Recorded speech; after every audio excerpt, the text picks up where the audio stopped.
Decent English classes में सभी विद्यार्थियों का हार्दिक स्वागत है। तो आज भाई एक टॉपिक की बात करेंगे। सबसे पहले तो सभी विद्यार्थियों को एक सूचना दे दी जाती है कि आज से बीएसटीसी की जो भी इंग्लिश आएगी, बीएसटीसी में 8-10 टॉपिक जो भी इंग्लिश के हैं उनकी प्रिपरेशन चालू कर दी है। हमारी क्लासेस चालू हो गई हैं आज से। तो ऑनलाइन और ऑफलाइन दोनों जगह मैटेरियल अवेलेबल है। आप किसी भी जगह पढ़ सकते हैं, ऑफलाइन चाहें तो ऑफलाइन, ऑनलाइन चाहें तो ऑनलाइन। तो भाई सबसे पहले बीएसटीसी के थोड़े सिलेबस की बात कर लेते हैं। अगर इसके सिलेबस में बात करेंगे तो इसमें कौन कौन से टॉपिक हैं, जैसे टेंस है, voice, narration, subject verb agreement, determiner, article, conjunction, subject verb agreement और बहुत से टॉपिक हैं, सेंटेंस मेकिंग, ये सारे के सारे आते हैं। अब भाई सानू अब देख ध्यान, तो अपन सबसे पहले एक टॉपिक पढ़ेंगे वॉइस। ठीक है, या तो वॉइस या फिर पैसिव वॉइस,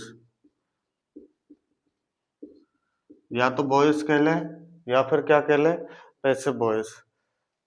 3 या 4 क्वेश्चन आएंगे हमें तो, या तो 3 आएंगे या 4 क्वेश्चन आएंगे। तो मैं 3-4 एग्जाम्पल लिख रहा हूं, उनको देखो।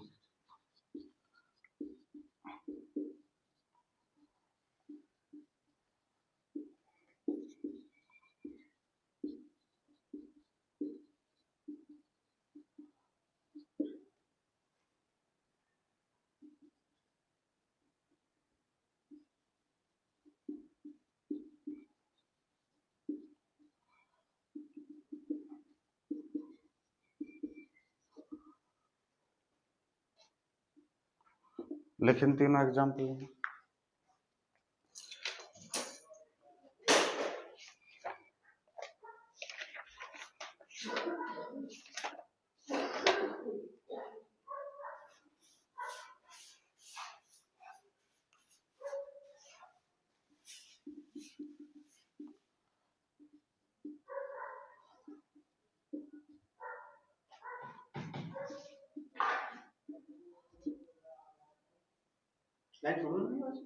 लाइन छोड़ मत छोड़ो बोले।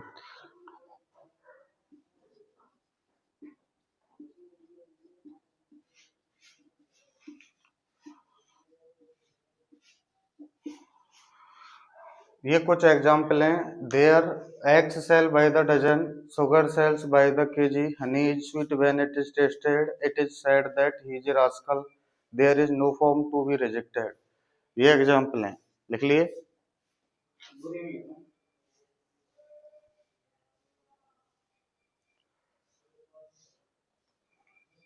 देखो अब ये बता, eggs sell by the dozen ये वाक्य लिख रहा है, ये एक्टिव है कि पैसिव? फिर दूसरा है sugar sells by the KG, active है कि पैसिव? फिर तीसरा है honey is sweet when it is tasted, और इसके बाद it is said that he is a rascal और there is no form to be rejected. अब सुन, तो इस बाई से अंदाज लगा रहा है कि बाई आ रहा है, बाई के बाद ऑब्जेक्ट है, तो वाक्य पैसिव है। ठीक है, तो ये जो वाक्य ये तो कैसा है, एक्टिव। ये भी वाक्य कैसा है, एक्टिव। ये वाक्य कैसा है, पैसिव। ये वाक्य कैसा है, पैसिव। और ये वाक्य कैसा है, पैसिव। अब ये कैसे पता चलेगा इस चीज की, देख पहले इनको लिख ले, तू तो पूरा लिखना है एक्टिव। ठीक है, पैसिव पैसिव पैसिव, इसको लिख के उतार दे।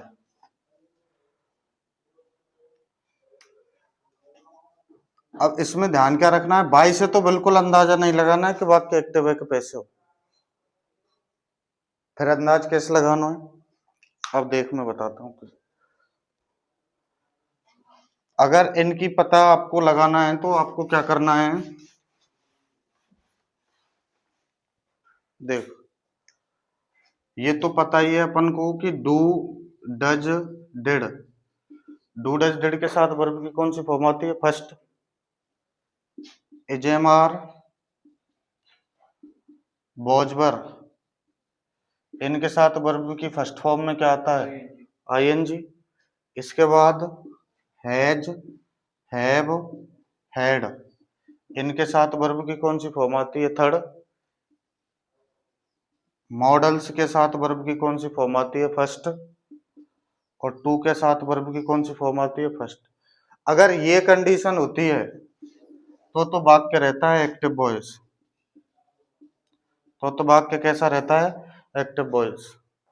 भाई डू डज डिड के साथ फर्स्ट आ जाए, is am are was verb के साथ फर्स्ट वर्ब आईएनजी आ जाए, हैज हैव हैड के साथ थर्ड वर्ब आ जाए, मॉडल के साथ फर्स्ट और टू के साथ फर्स्ट आ जाए तो वाक्य कैसा रहता है?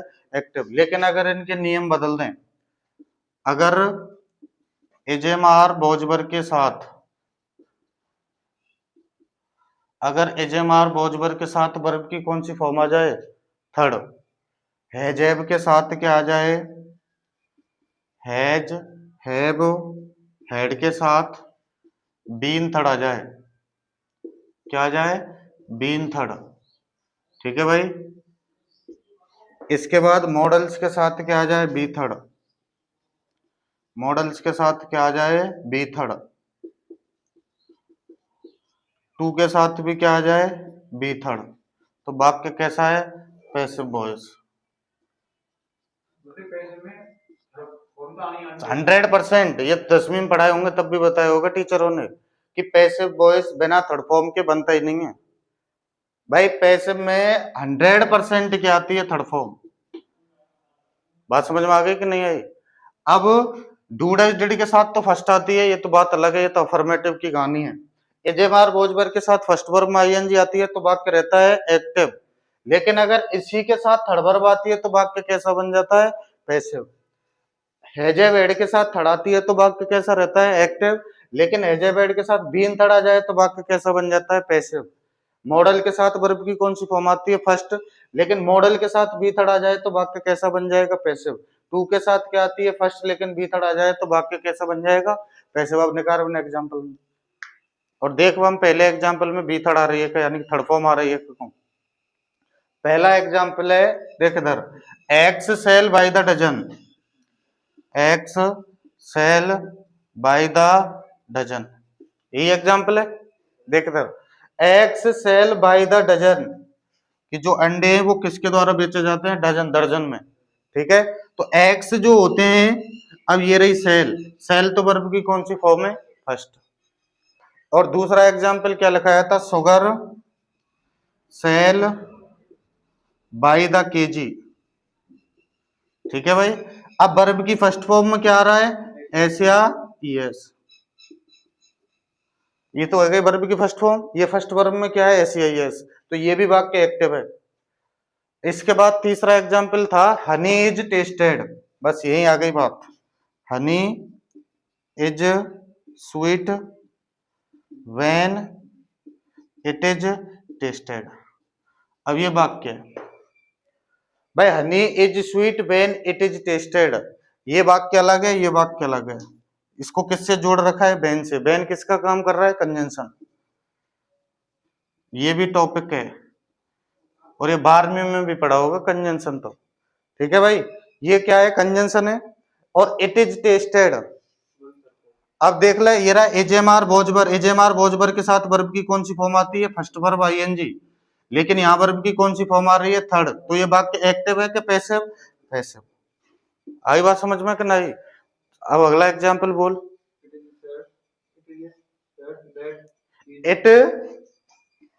It is said that he is a rascal. ये एग्जाम्पल है। अब इज एम आर वॉजवर्ब के साथ वर्ब की कौन सी फॉर्म है? थर्ड। बहुत सी वर्ब ऐसी होती हैं जिनका सेकंड और थर्ड समान होता है। देख लेगा। अब सेकंड और थर्ड कौन कौन से? जैसे जैसे कौन सी वर्ब? जैसे टीच ले लो, टीच, टॉट, टॉट। ठीक है भाई। इसके बाद ये रहा सेड, से, सेड, सेड। ठीक है, और बहुत सी वर्ब है जिनकी सेकंड और थर्ड रहता है समान। अगर सेकंड और थर्ड समान रहता है, अगर ये सब्जेक्ट के बाद में बैठ जाएं, सब्जेक्ट के बाद में बैठ जाएं तो ये हमेशा कौन सी रहती हैं? सेकंड। लेकिन अगर हेल्पिंग के बाद बैठ जाएं तो हमेशा कौन सी रहती हैं?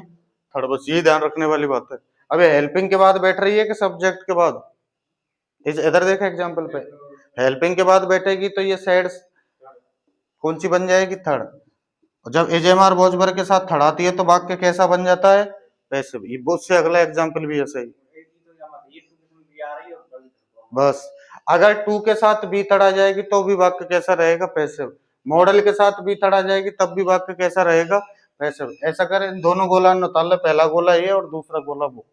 एक एग्जाम्पल बना, और एग्जाम्पल है जॉन राइट्स ए लेटर। ये एग्जाम्पल है, इसका पैसिव बना, एक्टिव का वाक्य है, ये पैसिव बनाना है। इसका पता चलेगा एक्टिव क्यों है? बस ऐसे ही है सारा भाई। अपन तू तो ये याद रख ले, जो तुझे पैसिव की कंडीशन बताई है वे याद होनी चाहिए। अगर एजेमार वॉजबर के साथ में थर्ड वर्ब आ जाए तो वाक्य कैसा रह जाएगा? पैसिव। ठीक है, हैजेव हेड के साथ बीन थर्ड आ जाए तो पैसिव, मॉडल के साथ बी थर्ड आ जाए तो पैसिव, टू के साथ फर्स्ट या बी थर्ड आ जाए तो पैसिव। अगर उस कंडीशन के अलावा कुछ भी बच जाए वही वाक्य कैसा है? एक्टिव है। तो उसमें वो कंडीशन तो है नहीं, तो वाक्य कैसा है? ये एक्टिव। अब इसका क्या बनाना है? पैसिव बनाना है। अब पैसिव बनाने के लिए अपन को 5 नियम याद रखने बस। सबसे पहला नियम है ऑब्जेक्ट का क्या बनाएंगे? सब्जेक्ट। ठीक है भाई, ऑब्जेक्ट का बना देंगे सब्जेक्ट के बाद दो नंबर पर अपन को क्या चाहिए? Helping verb. ठीक है, 3 नंबर पर अपन को क्या चाहिए? वर्ब की थर्ड फॉर्म। ठीक है भाई, 4 नंबर पर क्या चाहिए? बाई, और 5 नंबर पर क्या चाहिए? सब्जेक्ट को ऑब्जेक्ट। बस ये नियम याद रखना, ये 5 बातें ये याद रखनी है। ऑब्जेक्ट का क्या बनाएंगे? सब्जेक्ट। सब्जेक्ट के बाद क्या आ जाएगा? हेल्पिंग वर्ब, के बाद थर्ड वर्ब, के बाद बाई, और के बाद सब्जेक्ट का क्या बना देंगे? ऑब्जेक्ट। अब जॉन क्या है? वर्ब से पहले का सारा आइटम वर्ब का क्या रहता है? सब्जेक्ट। भाई जो भी मेन वर्ब है, मेन वर्ब के पहले जो कुछ दे रखा है वो उस मेन वर्ब का क्या है? सब्जेक्ट। वर्ब से पहले का सारा आइटम वर्ब का सब्जेक्ट होता है। सब्जेक्ट के रूप में 2 चीज आती हैं।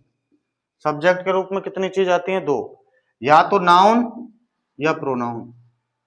वर्ब से पहले का सारा आइटम वर्ब का क्या रहता है? सब्जेक्ट। सब्जेक्ट के दो रूप में 2 चीज आती हैं, या तो नाउन या प्रोनाउन। प्रोनाउन को हम सब जानते हैं, I we you, he she it they,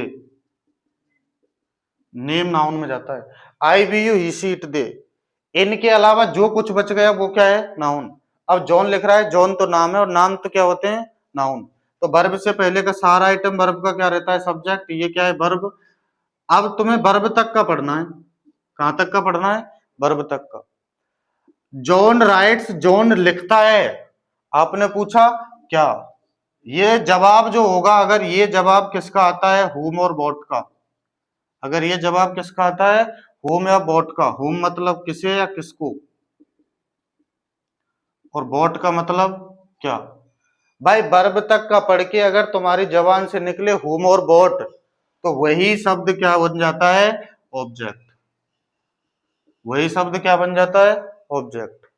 John rights, John लिखता है। आपने पूछा क्या, और क्या का जवाब क्या होता है? ऑब्जेक्ट। ध्यान रखना, इसको आगे काम आएगा ये।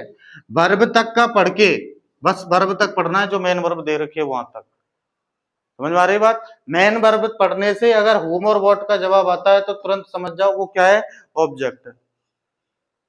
जॉन राइट्स, जॉन लिखता है। आपने पूछा क्या, और क्या का जवाब तो क्या होता है? ऑब्जेक्ट।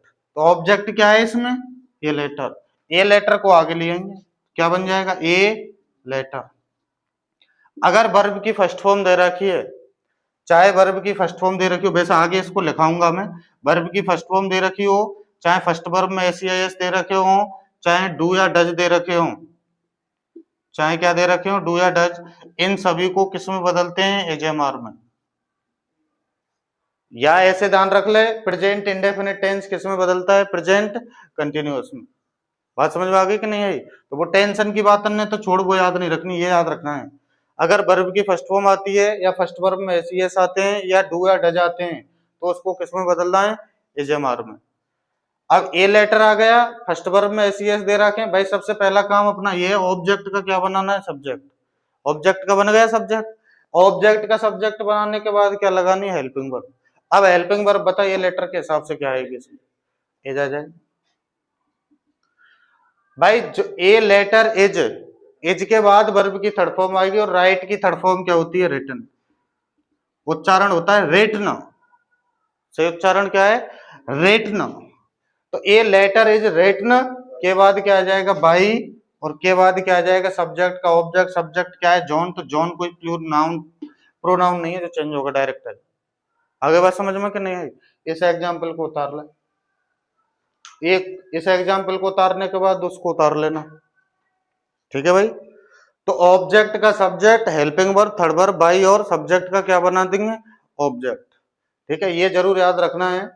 इसके बाद आता है सब्जेक्ट और ऑब्जेक्ट का झंझट। एक तरफ क्या होता है? सब्जेक्ट, और दूसरी तरफ क्या है? ऑब्जेक्ट। पहले इसको बाद में लिखेंगे, पहले एक नोट लगा के लिख, NOTE नोट लगा के डाल, वो लिखो नोट में लिखो all the elements, all ALL, all the, हाँ ALL, all the elements, ELEMENTS लिख लो। एक नोट में ये लिखना है, all the elements in, all the elements in all the elements of an active voice, of an active voice are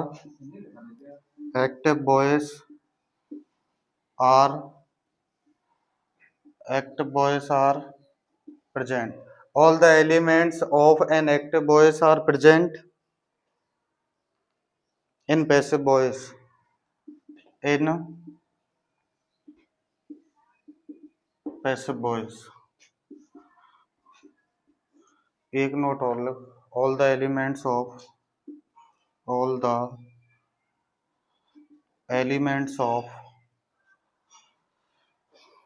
an active voice,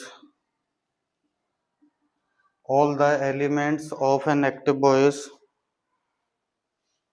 are always present, are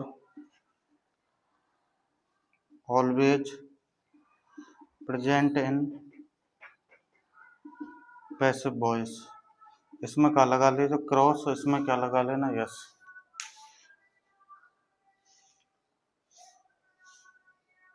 All the elements of an active voice are present in passive voice. Yes. लेकिन all the elements of an active voice are always present in passive voice. Wrong. इसका क्या मतलब है? इन दोनों का लिख लिए। All the elements of an active voice are present in passive voice. और दूसरा नोट है, all the elements of an active voice are always present in passive voice. ठीक है भाई। अब देख, ऑल द एलिमेंट्स का मतलब है सारे के सारे एलिमेंट्स। एलिमेंट्स में आएंगे subject, verb, object, by, third verb, सारे के सारे। All the elements of an active voice, active voice में सारे के सारे एलिमेंट्स पैसिव वॉइस में आते हैं कि नहीं आते? आते हैं। यानी कि इसका मतलब है उसमें सब्जेक्ट, वर्ब, ऑब्जेक्ट, ये जो एक्टिव में दे रखे हैं, किसमें दे रखे हैं? एक्टिव में जो दे रखे हैं वो पैसिव में आते हैं कि नहीं आते? सारे के सारे सारे आते हैं भाई। ए लेटर आया है कि नहीं आया? पैसिव में आया है। के बाद हेल्पिंग वर्ब आई है कि नहीं आई?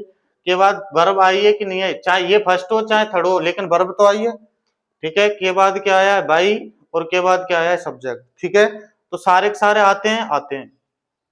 लेकिन दूसरी नोट क्या कह रही है कि ऑल द एलिमेंट्स, जो भी एलिमेंट है ये of an active voice, active voice के, एक्टिव में क्या दे रखा है? सब्जेक्ट, वर्ब और ऑब्जेक्ट।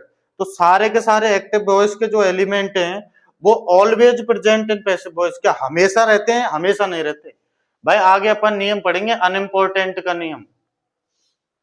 अनइम्पोर्टेंट में क्या होता है? कुछ सब्जेक्ट ऐसे होते हैं जो बाई लगाकर रिपीट नहीं होते, जैसे all B, people, police, public, somebody, someone, no one, nobody, anyone, anybody, everyone, everybody, ये सारे के सारे वर्ड क्या होते हैं? अनइम्पोर्टेंट। तो ये रिपीट नहीं होते। आगे बात समझ में कि नहीं आई? अगर याद रखना, वैसे तो ये सेकंड ग्रेड फर्स्ट ग्रेड में पूछते हैं, इनको यहाँ नहीं पूछते हैं एसटीसी में। हमेशा ऑलवेज आता है तो क्या आएगा? हमेशा नहीं होते, लेकिन होते हैं, हाँ इसलिए जरूरी है, होते जरूर है सारे सारे रिपीट।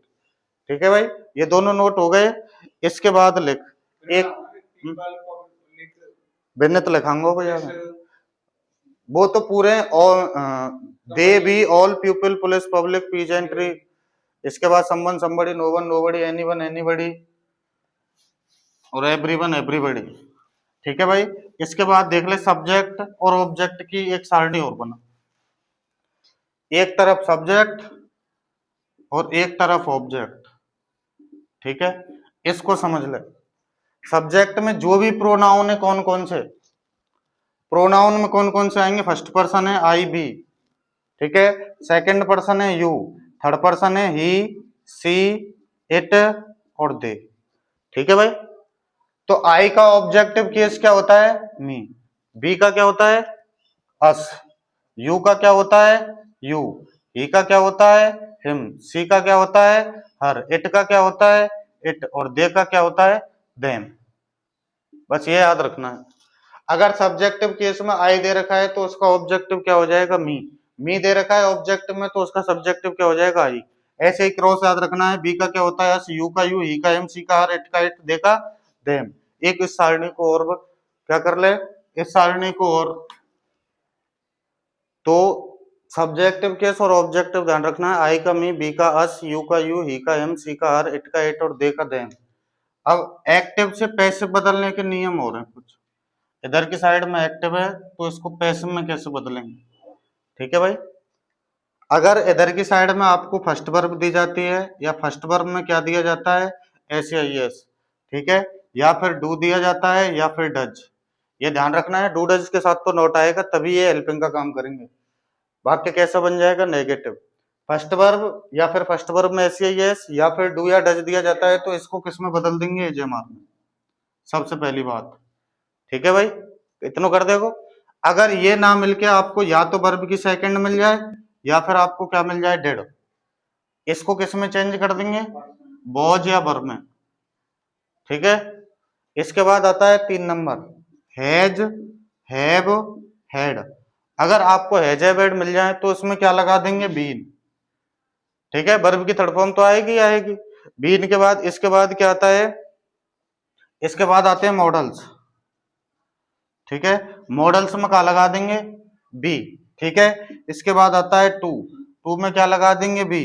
बस यही, इसमें मत गलती करना। अगर पहले वाक्य में यानी कि एक्टिव में फर्स्ट वर्ब आईएनजी दी हुई है, फर्स्ट वर्ब आईएनजी क्या या तो किसके साथ आएगी? एजेमार के साथ या फिर किसके साथ आएगी? वॉज वर्ब के साथ। ठीक है, तो इसमें क्या करना है? चाहे एजेमार दे रखे हो चाहे वॉज वर्ब दे रखे हो, तो हेल्पिंग वर्ब के बाद क्या लगाना है? बीइंग लगाना है। बस ये नियम याद करना, ये टेबल और ध्यान रखनी है बस। और इसमें ध्यान रखने का कुछ भी नहीं है। फर्स्ट वर्ब एस यस और डू डज आ जाए तो एजेमार में चेंज कर देंगे। फर्स्ट को सेकंड कर दे, डू डज को डेड कर दे, किस में बदल देंगे? वॉज वर्ब में। हैज हैव हैड के साथ क्या लगा देंगे? बीन। मॉडल के साथ क्या लगा देंगे? बी। टू के साथ क्या लगा देंगे? बी। फर्स्ट वर्ब में आईएनजी दे रखा है तो उसी हेल्पिंग वर्ब के साथ में क्या लगा देंगे? बी। इसको लिख और 2 एग्जाम्पल देता हूं, उसको बना। अब इसके बाद एग्जाम्पल 1 पे चलते हैं। लिख, कुछ एग्जाम्पल मैं बोलता हूँ उनको लिख रहा हूं। लिखो, she has cooked food, has she cooked food, why has she cooked food. ये 3 एग्जाम्पल हैं, इन्हें चेंज कर पैसे में कर चेंज। भाई मैंने कहा था कि वर्ब तक का पढ़ ले। सी हैज कुक्ड, उसने पकाया, आपने पूछा क्या, और क्या का जवाब तो ऑब्जेक्ट होता है। तो ऑब्जेक्ट क्या है? फूड, तो फूड आ गया, फूड आ गया। अगर वाक्य में हैज, हैव और हैड दिए गए होते हैं तो इनमें आपको क्या लगाना है? बीन। आगे बात समझ में कि नहीं? तो हैज हैव अपने पास है ही, फूड के बाद क्या आ जाएगा? हैज। ठीक है भाई, हैज के बाद क्या लगा देंगे, बीन। बीन के बाद वर्ब की कौन सी फॉर्म आ जाएगी, थर्ड। और कुकड़ अपन को पहले ही थर्ड दी जाती है। ये भी ध्यान रखने वाली बात यह है कि हैज हैड के साथ हमेशा वर्ब की कौन सी फॉर्म आती है, थर्ड। जबकि डू डज डिड के साथ, जबकि डू डज डिड के साथ वर्ब की कौन सी फॉर्म आती है, फर्स्ट। इसको तो ऊपर हेडर पर लिख ले, ऊपर हेडर पर लिख ले कि डू डज डिड के साथ फर्स्ट वर्ब आती है और हैज हैड के साथ थर्ड वर्ब। ये तो हमेशा ध्यान रखना इस बात को, जो भी नई बात लगे उसको हेडर पर लिख लिया करो। भाई हैज हैड के साथ हमेशा थर्ड आती है जब भी ये हेल्पिंग का काम करेंगे तब। डू डज डिड के साथ हमेशा क्या आती है, फर्स्ट। आगे बात समझ में। तो फूड के बाद हैज, हैज के बाद बीन के बाद कुकड़ के बाद क्या आएगा, बाई। और सी को अपन ऑब्जेक्टिव में ले जाएंगे तो सी का ऑब्जेक्टिव केस क्या होता है, हर। आगे बात समझ में। अब ये तो हो गया अफर्मेटिव का। जब लास्ट में क्वेश्चन मार्क दे रखा है तो वाक्य किसका है, इंटेरोगेटिव का। किसका है, इंटेरोगेटिव। अब ये इंटेरोगेटिव समझ ले। इंटेरोगेटिव सेंटेंस दो प्रकार के होते हैं, एक तो हेल्पिंग वर्ब वाले और एक WH वर्ड वाले। ठीक है भाई, इंटेरोगेटिव दो प्रकार के, एक तो हेल्पिंग और एक WH वर्ड। हेल्पिंग का मतलब क्या है, हेल्पिंग का मतलब है एजेमार बोझबर do does did will shall, ठीक है। और WH का मतलब क्या है, जो भी WH से स्टार्ट होंगे। अब ये हेल्पिंग से स्टार्ट हो रहा है, लास्ट में क्वेश्चन मार्क है, तो हेल्पिंग वर्ब का इंटेरोगेटिव है, तो तुझे भी हेल्पिंग का इंटेरोगेटिव बनाना है। अब हेल्पिंग का इंटेरो बनाएंगे तो फूड के आगे लाओ, फूड आगे ले आए तो हमको हेल्पिंग अब सब्जेक्ट से कहाँ लगानी पड़ेगी, पहले। तो फूड क्या है, अनकाउंटेबल है, सिंगुलर है, तो फिर क्या आ जाएगा, इसमें भी हैज। तो हैज फूड। अब ध्यान रखने वाली बात है, क्योंकि हैज है तो क्या लेते हैं, बीन। अब हैज के तुरंत बाद नहीं आएगी, ऑब्जेक्ट के बाद आएगी बीन। ठीक है भाई, हैज फूड बीन, बीन के बाद क्या आ जाएगा, कुकड़ के बाद क्या आ जाएगा, बाई, और के बाद क्या आ जाएगा, हर। इसके बाद और देख ले, अगर WH वर्ड का वाक्य दे रखा है बाई, तो बाई का क्या रखेंगे, बाई। आगे फूड को ले आएंगे, हैज, हैज के बाद क्या आ जाएगा, फूड के बाद क्या आ जाएगा, बीन के बाद क्या आ जाएगा, कुकड़ के बाद क्या आ जाएगा, बाई के बाद क्या आ जाएगा, हर। आगे बात समझ में। एक एग्जाम्पल और दो बनावे वैसे तीनों पार्ट को, एक और बना, एक एग्जाम्पल और लिख, टेंस चेंज करके देता हूं आपको।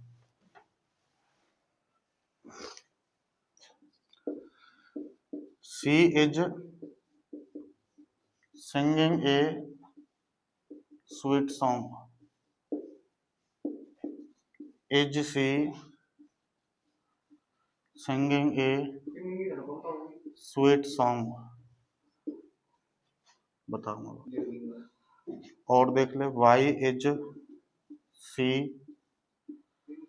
singing a sweet song? ठीक है भाई, ये तीन एग्जाम्पल हैं, सेम है। सिंग की थर्ड फॉर्म जो भी नहीं आती उसको हेडर पर लिखना है, सिंग, सिंग, संग। ठीक है भाई, जो भी नई चीज आती है उसको तुरंत हेडर पर लिखना है। ये तीनों वाक्य इनको पैसिव में चेंज करो, लेके आएंगे, कर दे चालू। अगर एजेएमआर बोझबर आएंगे तो फर्स्ट वर्ब आईएनजी लेके आएंगे, एजेएमआर बोझबर आएंगे तो फर्स्ट वर्ब आईएनजी लेके आएंगे। आगे बात समझ में कि नहीं आई।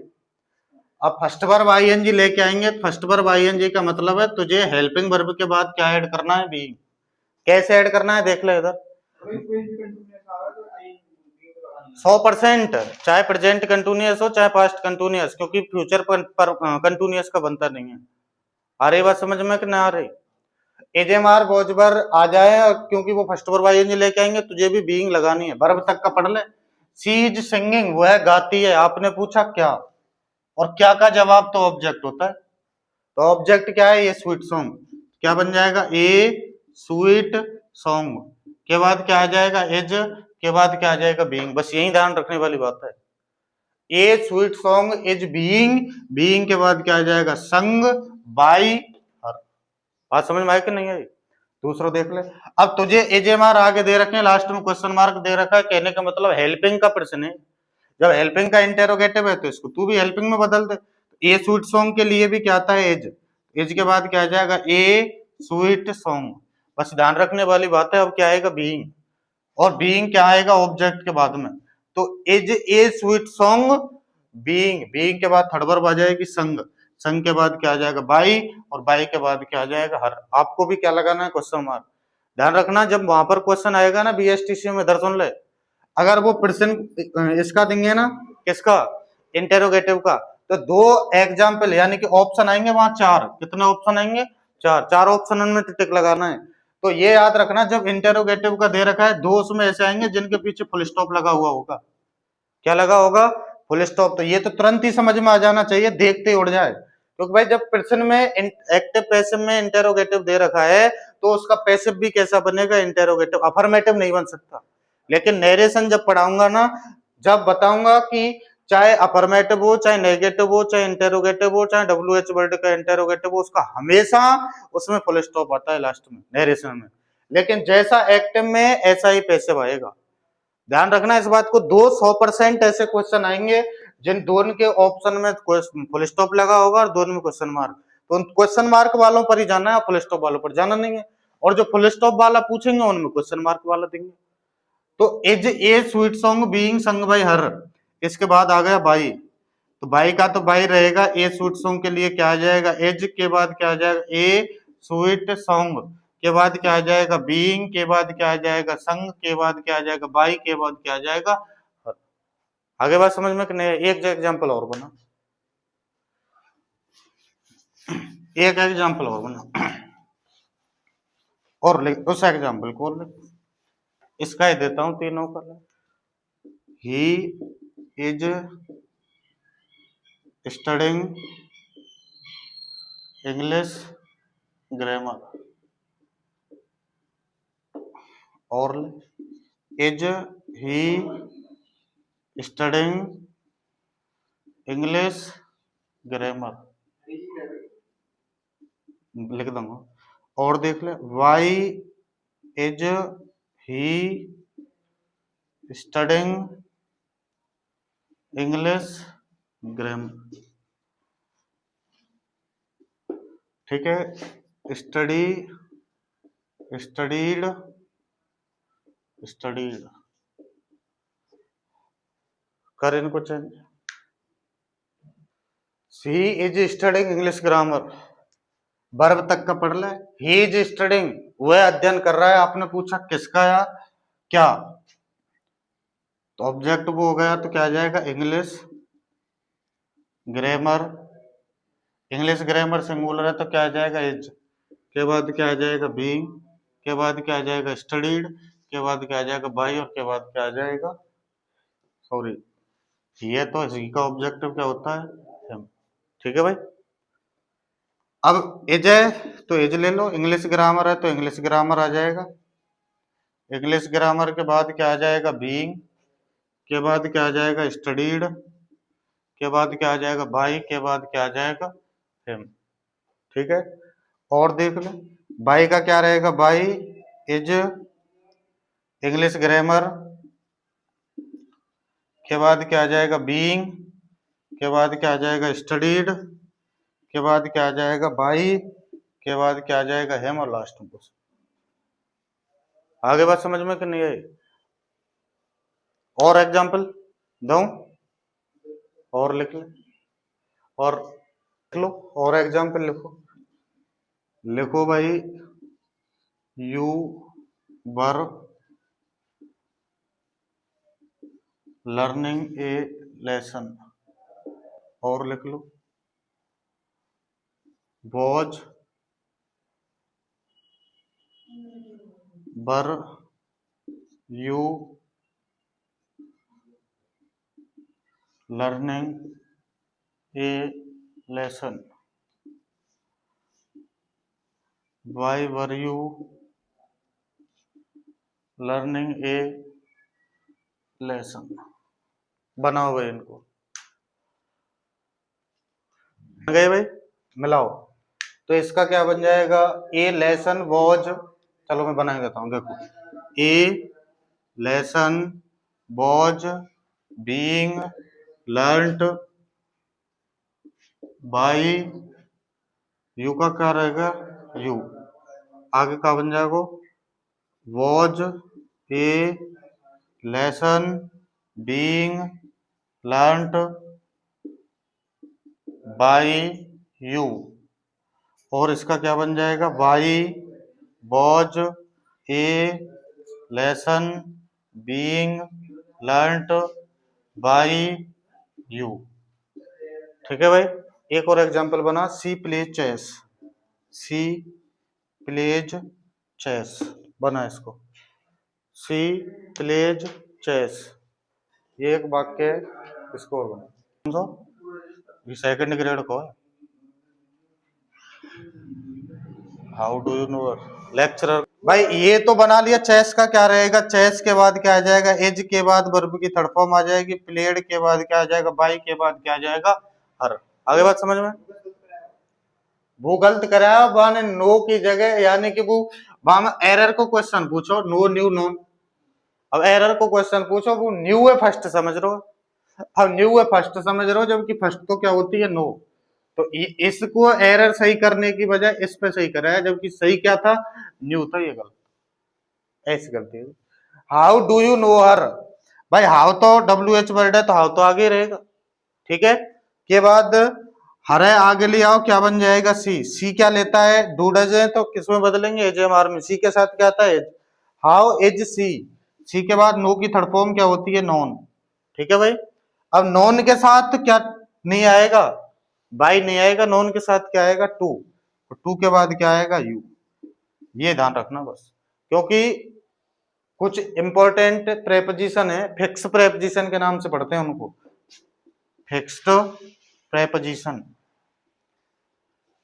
ठीक है। प्रीपोजिशन उच्चारण नहीं होता, उच्चारण क्या है, प्रेपोजिशन, तो फिक्स्ड प्रेपोजिशन में पढ़ेंगे अपन, known to, admit to, alarmed at, annoyed at, satisfied with, dissatisfied with, तो ये पूरी लिस्ट है, वहां लिखाएंगे इसको, इसके साथ क्या लगा लो, टू लगा लो, ठीक है। एक नोट लगा के और लिखो, बाई की जगह पे टू लगा ले, इसके साथ टू ही आएगा, बाई नहीं आएगा, ये ध्यान रखना।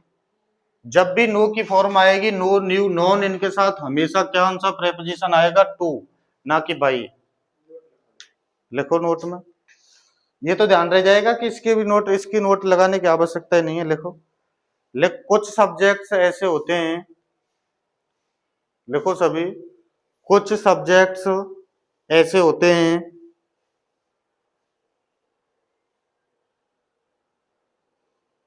कुछ सब्जेक्ट्स ऐसे होते हैं जिन्हें पैसिव वॉइस में, कुछ सब्जेक्ट्स ऐसे होते हैं जिन्हें पैसिव वॉइस में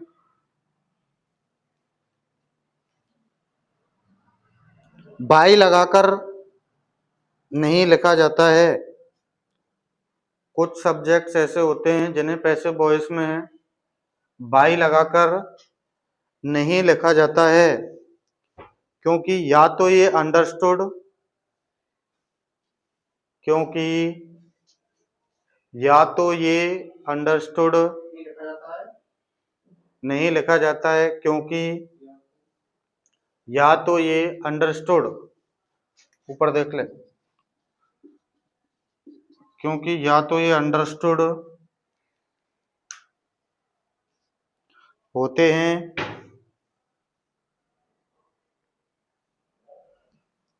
या फिर अनइम्पोर्टेंट, अंडरस्टूड होते हैं या फिर अनइम्पोर्टेंट, जिन्हें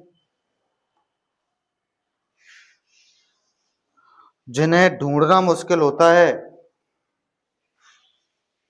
जिन्हें ढूंढना मुश्किल होता है,